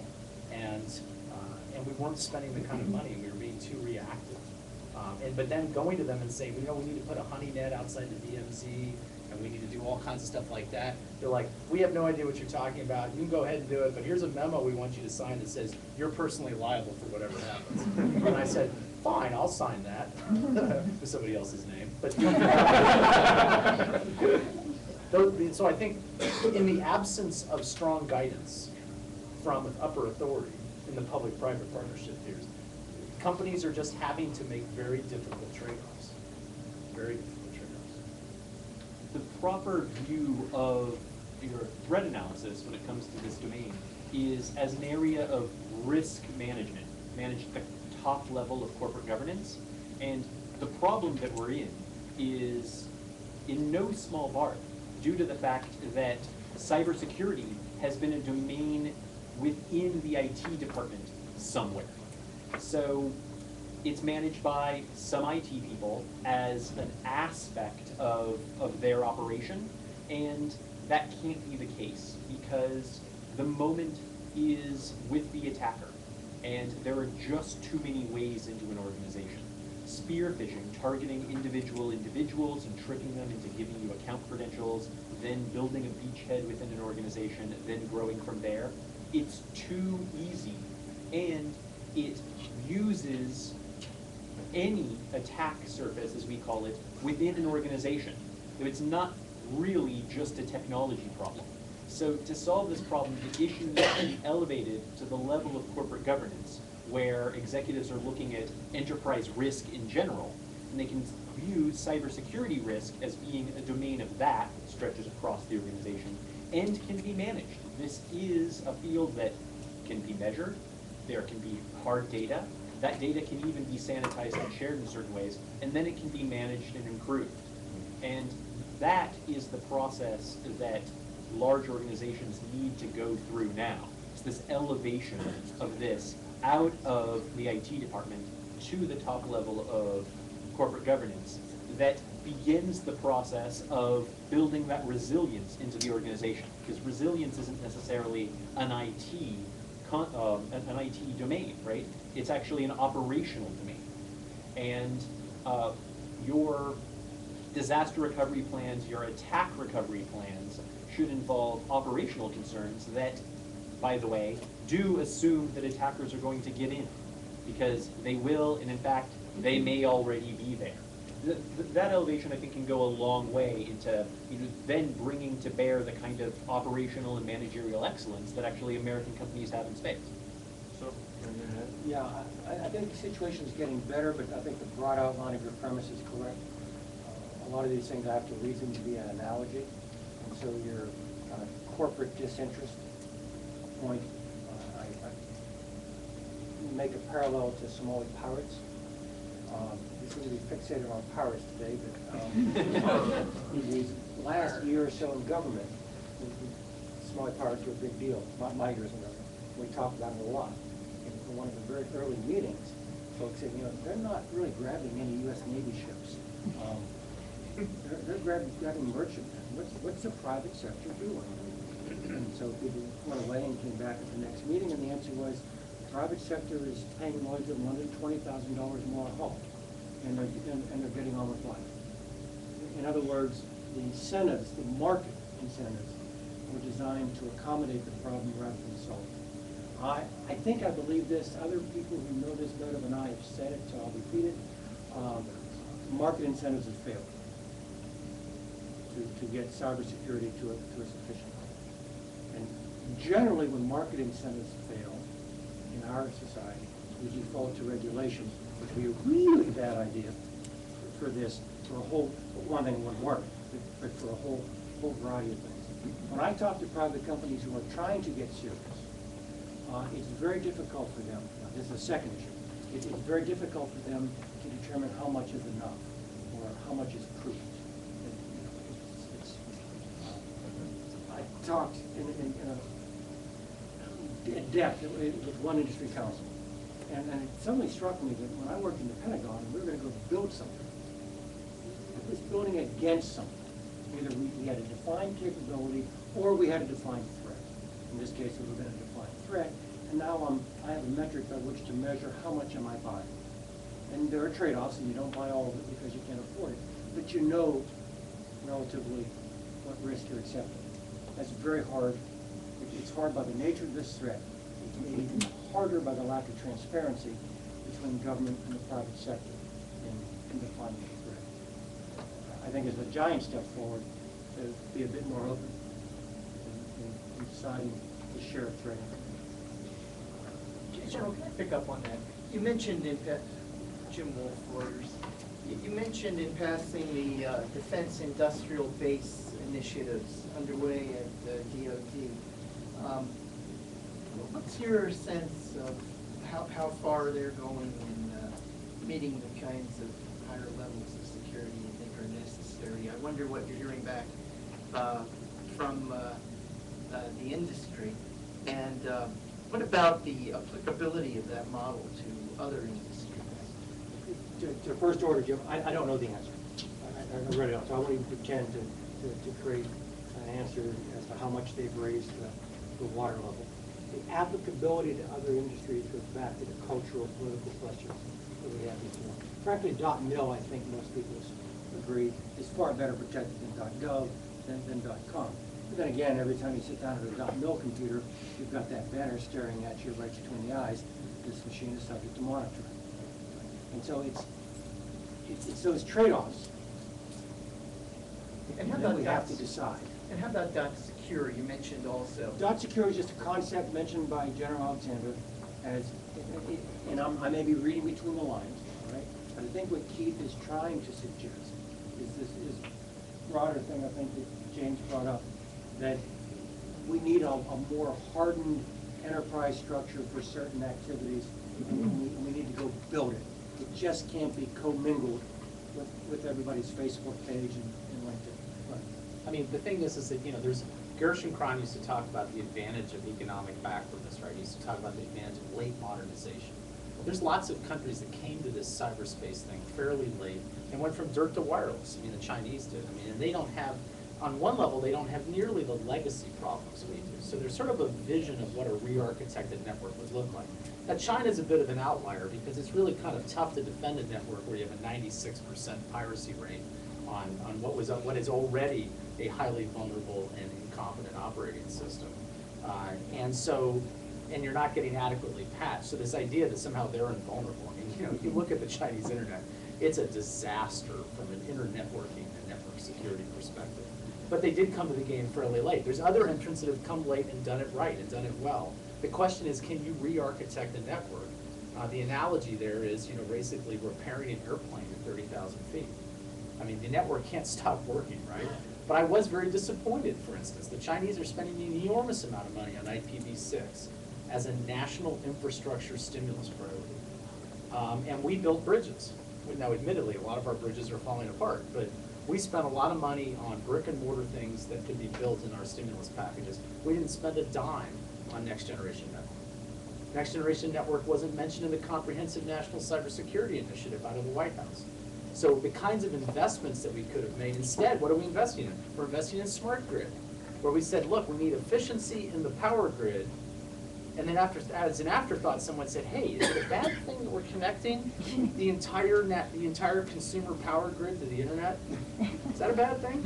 Did something bad happen from that? You know, so, but I will say, by the way, Jim, in terms of the div, I mean, I'm a classified defense contractor. I'm not in the div. I'm in tier 2, which is, you know, sort of the vulnerable no man's land filled with mines.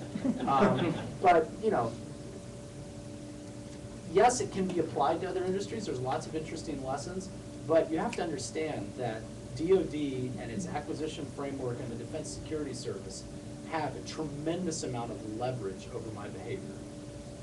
Because if they take my facility clearance away, and they take away my personnel security clearances, we're out of Schlitz, okay?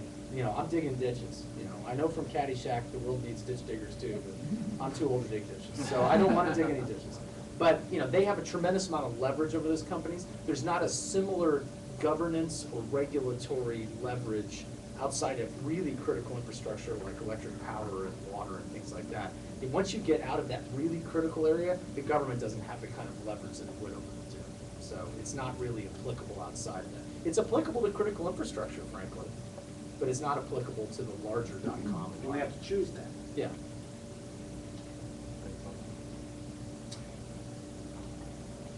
I just want to highlight that contrast between critical infrastructure and vulnerabilities from next generation systems like the smart grid.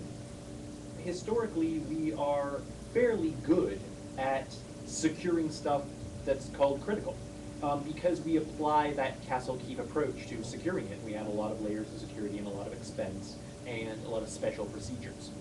And the shift that we're seeing, the reason why the smart grid is such a tremendous source of vulnerability is that you need to bake in some very good security at the endpoints in order to avoid large-scale attacks that use the network effect to reach out to a lot of endpoints in order to affect the core.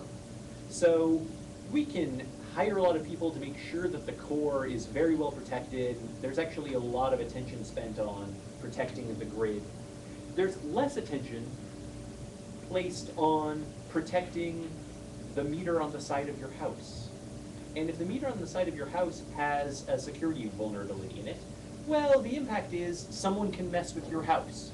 Well, that's not very attractive.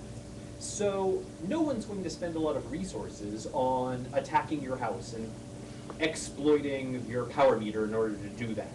However, if your power meter is the same one that's installed on 1 million homes, and I can reach out and touch 1 million of them in fairly short order, then it is in the attacker's rational best interest to put a lot of resources into finding what the holes in a power meter are.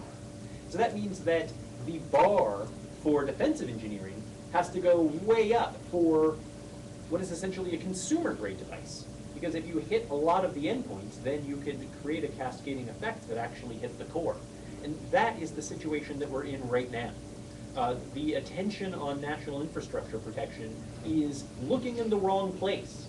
Because what the network effect has achieved is something that's really great, but has the network defect, if you will, as well, which is that all of those endpoints can be hit at the same time. And doing so does not cost 1,000,000 times more than hitting one, which means that you can create a very large negative effect by making your attack rate very, very large. And that is where the cutting edge is. Those are the hacks that are being developed right now. And that's where we need to raise the defenses. General Gray, as the chairman of our Board of Regents, sir, the last 5 minutes belongs to you, if you'd like to take it. Why do you play dirty on me all the time? Don't pay for this. Well, I do want to express our official appreciation to all of the panel members for really a great discussion. I caught most of yours, Mike, and that's good enough. I think that there's a couple of things that have come up in our series on this whole cyber situation. And one is that cybersecurity per se may be a pipe dream, that you're never really going to have guaranteed cybersecurity. And so you're going to have to look at maybe operating what's good enough and getting through it. And I loved your recommendation, really, or your thought process, all of you, on looking at the consequences. We ought to do more consequence analysis and all of that and figure out how we're going to operate in chaos and in uncertainty. The American mind is trained from childhood, really, on looking for certainty. And we're not going to ever have that kind of thing again. And as the years go by, it's going to be even more uncertain. And so the organization, the people, the government, the private sector, whoever can function and operate in a chaotic environment and operate in this era of uncertainty is going to be the ones that come out winners in the end. And I think that we ought to really, really, really push that. We ought to play more what-if games. There ought to be more war games. Every company ought to be playing the what-if game themselves, for example, and looking at all the things that could happen, whether it's a Chinese instigation or Soviet or a private or a non-national kind of an effort. I mean, there are all kinds of vulnerabilities out there which you all know more about than I want to know about. But I think that for us to not to understand the threat and not to figure out how we're going to continue to function when these things happen, because they're going to happen, that's where I think we're the most danger lies. And so anyway, those are my humble thoughts with a distinguished group of people who are smarter than I want to be. But again, thank you all very, very much. And I think the one question that was brought up by one of our members about who can they go to if they think something's wrong, and can we influence that policy-wise, that's something that we ought to really take on board. The facts of life are that if you get any kind of information into the hands of anyone in Homeland Security, for example, it ought to automatically be shared with the government, with the community, and it is. And so that's one possibility and the like. And the other thing that I've seen, I agree with all three of you. There is much more cooperative effort going on now between government and the private sector and Homeland Security. That's much better than it's ever been. Whether it's good enough or not, I wouldn't say. You can never be good enough, but they certainly are working together a lot more. And before, our greatest problem was a level playing field. We couldn't get the private sector to really do much as individual corporations, all because the playing field wasn't level. And it's level now, and I think everybody's pulling together as best they can. So we shall see. Thank you.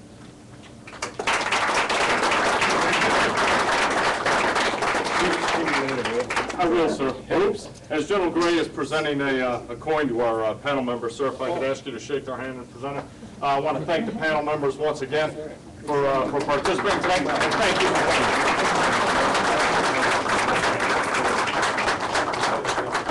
Please, you can spend that in the right place now.